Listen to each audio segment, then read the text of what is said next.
All right, this is a very preliminary foundational step. I don't even want you guys to think about what you want to sell. I don't want you to think about what you want to do within business. I don't want you to think about anything else other than choosing your content bucket, is what I like to call it. There's 3 content buckets. Content of all kinds fits into one of these buckets at any given time.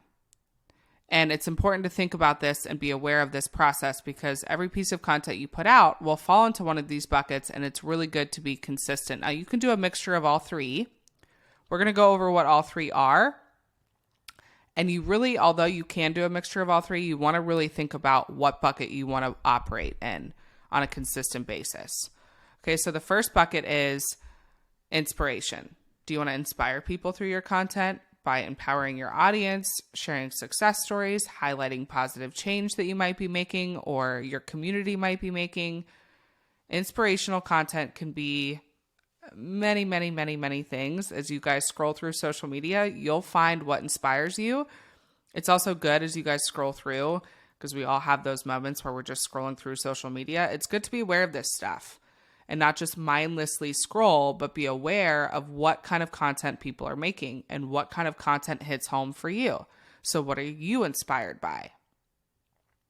So again, what am I going to sell? How am I going to do it? Throw all of that out the window and just think about what bucket you want to operate in. The next bucket is education. This is where you can educate your audience on your particular niche. Maybe industry insights, Q&A sessions, how-to guides, the list goes on.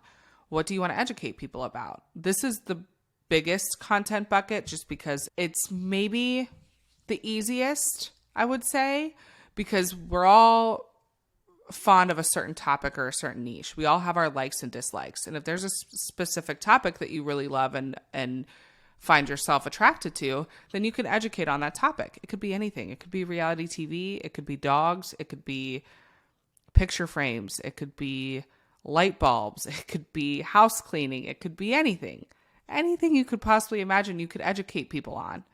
And if you find yourself drawn to a particular topic and you want to create a business around that topic, then you can start educating right away whether you have something to sell or not.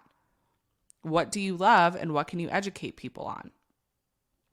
Is it lotion? Do you want to compare different lotions on the grocery store aisle? Do you want to talk about the ingredients from good brands versus bad brands? Whatever you love, you can educate an audience around and create that business.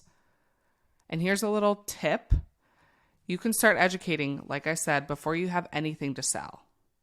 This is what I did when I first started. I started educating people on small business things and small business topics before I even had anything to sell. And so as you start creating content, you start gathering data from your audience and you start hearing their feedback and start hearing what they want, then you can create an offer based around that feedback. And it also helps you gain that know, like, and trust with your audience because you're not jumping into your content immediately selling them something. So think about the education bucket. Like I said, I don't want to say the easiest of all 3, but it is probably, for lack of a better word, the easiest just because we all have something we can educate people on. Whether we feel like that or not, I promise each and every one of us has something we can educate others on, no matter how specific that niche may be. And then the last one is entertainment. So if you are a chef or if you are a dog walker, or you are a traveler, or you are a thrill seeker, and entertain people on a lot of things. Maybe you really love cooking. Maybe you really love organizing, and you want to just start off making content talking about and showing your cooking process. And maybe down the line, you've gained this know, like, and trust that you want to put out a digital cookbook.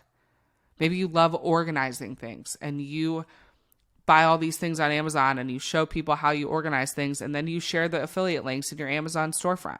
Anything is possible with anything that you love and enjoy. Just understand what bucket you fall into and then dive deeper into that. But I do want to say you can have a mixture of all 3. There are going to be posts sometimes where maybe you really fall in the education bucket, but there are times and there are posts that you make that inspire people. Maybe you fall really deep into the entertainment bucket, but there are times where you really want to inspire people. Don't feel like you must stick with one style for every single piece of content you make, But just be aware of what content you want to deliver to an audience and think about the overall goal, whether you want to educate, entertain, or inspire them. And in the next video, this will all start to come together as we start building out the specific strategies.